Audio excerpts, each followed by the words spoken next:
জয় যিশু। গীত সংহিতা 2 অধ্যায়। গীত সংহিতা 2 অধ্যায়। ঈশ্বরের বিরোধিতা করা যেমনই ছিল শয়তানের কাজ, তেমনি খ্রিস্টের বিরুদ্ধেও ছিল তার সুচতুর চক্রান্ত। পৃথিবীর রাজগণ ও জনগণকে শয়তান খ্রিস্টের বিরুদ্ধে ব্যবহার করেছে। শয়তান যদিও জানতো খ্রিস্টের বিরুদ্ধে যতই সে চক্রান্ত করুক খ্রিস্টের বিজয় অবধারিত, তবুও সে খ্রিস্টের বিরোধিতা করেছে। অপরদিকে খ্রিস্ট জানতেন ঈশ্বর সব বিজয় তাকে দান করবেন। খ্রিস্টের রাজ্যের বিরোধিতা করা শুধুমাত্র ব্যর্থতায় বয়ে আনবে। তাই খ্রিস্টের বিরোধিতা পরিত্যাগ করে তার চরণে আত্মসমর্পণ করাই শ্রেয়। 1 থেকে 6 পদ। ঈশ্বর ও খ্রিস্টের বিরোধিতা। 1 থেকে 6 পদ। ঈশ্বর ও খ্রিস্টের বিরোধিতা। দুষ্টেরা সব সময় দল বেঁধে থাকে। সত্যের বিরুদ্ধে তারা একসাথে সংগ্রাম করে। রাজগণ, নায়কগণ এবং জনগণ একসাথে মন্ত্রণা করে কিভাবে একযোগে ঈশ্বরের ও খ্রিস্টের বিরুদ্ধে কাজ করা যায়। যদিও খ্রিস্টের রাজ্য এই জগতের নয়, তবুও তারা তার বিরুদ্ধে ঐক্যবদ্ধ হয়।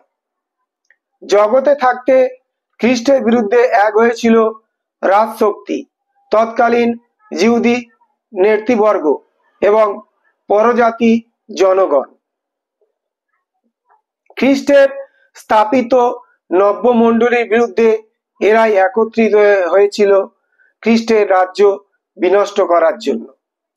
খ্রিস্টের স্থাপিত নব্যমণ্ডলীর বিরুদ্ধে এরাই একত্রিত হয়েছিল খ্রিস্টের রাজ্য বিনষ্ট করার জন্য। আজও খ্রিস্টের মণ্ডলীর বিরুদ্ধে তেমনি পৃথিবীর সর্বশক্তি একত্রিত হয় মণ্ডলীর বিরুদ্ধে তথা খ্রিস্টের বিরুদ্ধে উঠে দাঁড়ায়।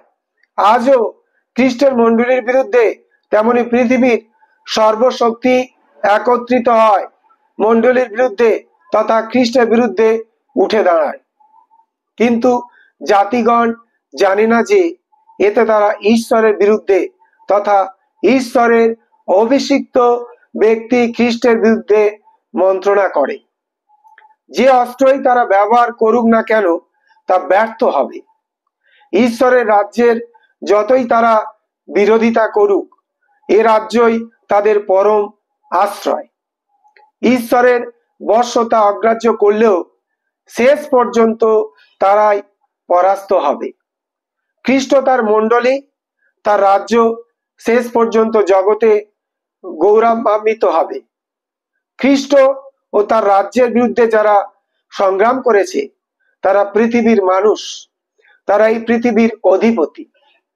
যার বিরুদ্ধে তারা সংগ্রাম করছে তিনি হলেন স্বর্গের, তিনি স্বর্গের সিংহাসনে উপবিষ্ট, তিনি সব মানুষের উপরে কর্তৃত্বকারী।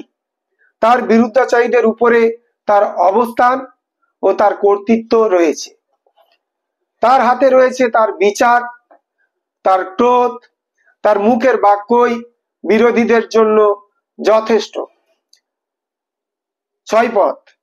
রাজা দাউদ সম্পর্কে এসব কথা প্রযোজ্য হলেও খ্রিস্ট সম্বন্ধে এ কথা অধিক প্রযোজ্য। ঈশ্বর খ্রিস্ট যিশুকে তার দক্ষিণে স্থাপন করেছেন। তার হাতে ঈশ্বর সব ক্ষমতা দিয়েছেন। ঈশ্বর তাকে প্রতিষ্ঠিত করেছেন সব কর্তৃত্ব ও মহিমা দিয়ে। খ্রিস্টের মণ্ডলীতে খ্রিস্টের সিংহাসন স্থাপিত এবং খ্রিস্টের কর্তৃত্ব তার মণ্ডলীর মধ্য দিয়ে সমস্ত পৃথিবীতে ব্যাপ্ত। 7 থেকে 9 পদ খ্রিস্টের ঘোষণা। 7 থেকে 9 পদ খ্রিস্টের ঘোষণা। খ্রিস্ট নিজেই এখানে তার বিষয়ে বলেছেন। তিনি তার রাজ্য, ক্ষমতা ও কর্তৃত্বের বিষয়ে বলেছেন। খ্রিস্টের দাবির সুস্পষ্ট প্রমাণ রয়েছে যোহনের সুসমাচারে। যোহন লিখিত সুসমাচার 6 অধ্যায় 10 পদ, 10 অধ্যায় 18 পদ। মানুষের মুক্তি আর পরিত্রাণের জন্যই স্বর্গীয় মন্ত্রণা অনুযায়ী তিনি পৃথিবীতে জন্মগ্রহণ করেছেন। তিনি সৃষ্টির পূর্বে পিতার সাথে ছিলেন, আর কালের পূর্ণতায় তিনি পৃথিবীতে এলেন মানুষের মুক্তির জন্য। তিনি পুত্র, তাই পিতার সব বৈশিষ্ট্যই তার মধ্যে রয়েছে।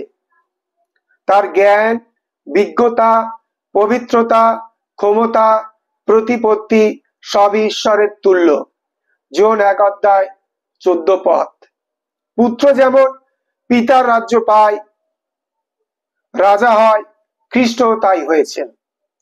তিনি জিহুদি কুলে জন্ম নিলেও তিনি শুধু জিহুদিদের রাজা নন, তিনি সমস্ত পৃথিবীর রাজা, তিনি সর্বজাতির রাজা।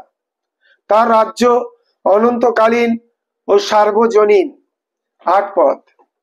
জাতিগণের রাজা হবার জন্যই ঈশ্বর তাকে পুত্র রূপে পাঠিয়েছেন। খ্রিস্টকে যারা ত্রাণকর্তা রূপে স্বীকার করে তারা সবাই তার লোক। খ্রিস্টকে যারা ত্রাণকর্তা রূপে স্বীকার করে তারা সবাই তার লোক, তারা সবাই তার রাজ্যের প্রজা, তারা সবাই তার রাজ্যের প্রজা। পৃথিবীর যে কোনো জাতি, যে কোনো লোকই খ্রিস্টকে বিশ্বাস করে ও গ্রহণ করে তার রাজ্যের প্রজা হতে পারে। পৃথিবীর যে কোনো জাতি, যে কোনো লোকই খ্রিস্টকে বিশ্বাস করে ও গ্রহণ করে তার রাজ্যের প্রজা হতে পারে। খ্রিস্ট যেমনই রাজা তেমনি তিনি বিচারক। খ্রিস্ট যেমনই রাজা তেমনি তিনি বিচারক। যারা তাকে গ্রহণ করেনি, যারা তার রাজ্যের বিরোধিতা করেছে, তাদের কি তিনি শাসন করেছেন? তিনি তার শাসন দণ্ডে জিহুদীদের ছিন্ন ভিন্ন করেছেন। পৌত্তলিক রাজ শক্তিকে তিনি চূর্ণ বিচূর্ণ করেছেন। খ্রিস্টের শক্তির কাছে কোন রাজ শক্তি চিরদিন মাথা তুলে দাঁড়িয়ে থাকতে পারে না। খ্রিস্টের যেমন রয়েছে তার প্রজাদের প্রতি অনুগ্রহ, তেমনি তার বিরুদ্ধাচারীদের প্রতি রয়েছে প্রচন্ড বিচার। একমাত্র তিনিই জাতিগণের বিচার করতে পারেন, কারণ ঈশ্বরের পুত্ররূপে এসব ক্ষমতা তার অধিকার। 10 এবং 11 পদ। পুত্রকে চুম্বন করো। 10 এবং 11 পদ। পুত্রকে চুম্বন করো। চুম্বন করার অর্থ কর্তৃত্ব মেনে নেওয়া। চুম্বন করার অর্থ কর্তৃত্ব মেনে নেওয়া। যিনি আমাদের এমন গৌরবান্বিত ঈশ্বর ও প্রভু, তাকে অস্বীকার তো অর্থহীন। এমন শক্তিমান যে প্রভু, তার বিরোধিতা করা তো অর্থহীন নির্বুদ্ধিতা। যিনি ধ্বংস করার ও বিচার করার ক্ষমতা রাখেন, তার বিপক্ষতা নিজের ধ্বংসই বয়ে আনে। সুতরাং সভয়ে ভক্তিতে পৃথিবীর সব জাতির, সব রাজশক্তির উচিত খ্রিস্টকে গ্রহণ করা, তার আধিপত্য মেনে নেওয়া এবং রাজা রূপে সদাপ্রভুর আরাধনা করা। সুতরাং সভয়ে ও ভক্তিতে পৃথিবীর সব জাতির, সব রাজশক্তির উচিত খ্রিস্টকে গ্রহণ করা, তার আধিপত্য মেনে নেওয়া এবং রাজা রূপে সদাপ্রভুর আরাধনা করা। 12 পদ। উপসংহার। পুত্রকে চুম্বন করো। পুত্রকে চুম্বন করো। ঈশ্বর নিজেই খ্রিস্টকে পুত্র বলে সম্বোধন করেছেন। পুত্রের আত্মদানেই জগৎ পেয়েছে পরিত্রাণ।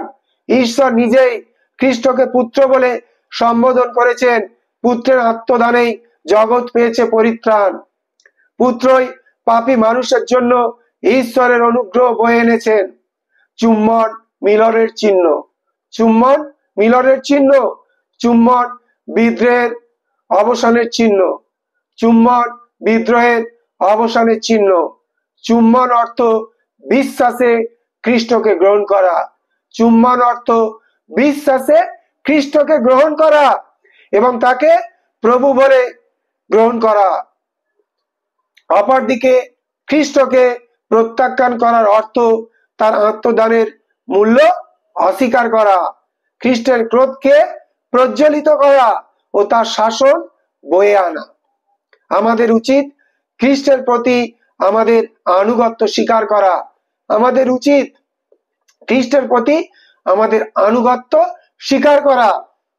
খ্রিস্টকে চুম্বন করে আমাদের প্রাণ প্রফুল্লিত হবে, আনন্দিত হবে। তাকে প্রভু ও ঈশ্বর জেনে আমাদের মস্তক তার প্রতিপত্তি ও কর্তৃত্বের নিকট অবনত হবে। আমাদের প্রাণ প্রভুর আরাধনায় উৎসর্গীকৃত হবে। আমাদের প্রাণ প্রভুর আরাধনায় উৎসর্গীকৃত হবে। জয় যিশু।